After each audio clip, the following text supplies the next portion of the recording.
I hope I am not the first to tell you that these kits cannot save you from yourself. They are really just good for bruised egos and scraped shins, but this little kit of 80 something items in this Johnson & Johnson travel ready first aid kit, maybe this would be okay at work if you got a little too aggressive with paper and got a cut in the you know what.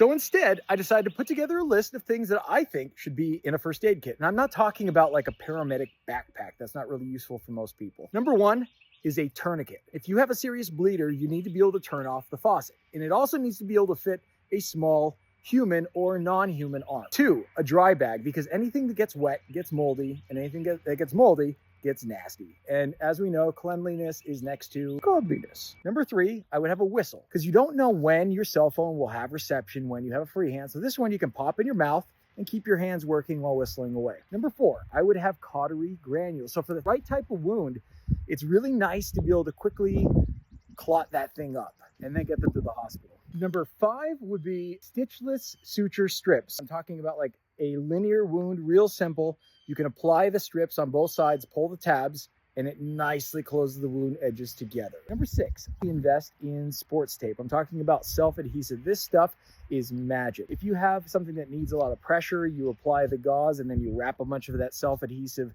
sports tape around it, and wow, it can hold up for such a long time. I love that stuff. Next, moleskin. Moleskin is one of the most versatile things when it comes to running, blisters, all sorts of things. So just have that one handy. Next, electrolyte replacement powder. So this is something that if you got the runs, and you know what I mean, well, you can rerun it. Does that work? Next, I would always have Tylenol, Benadryl, and ibuprofen in a kit.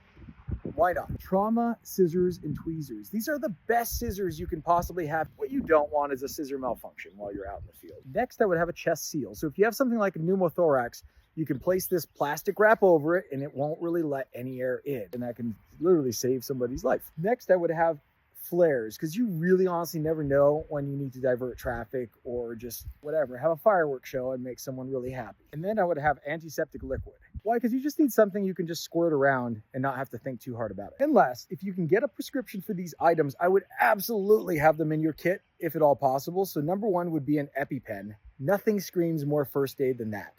Naloxone and Imodium.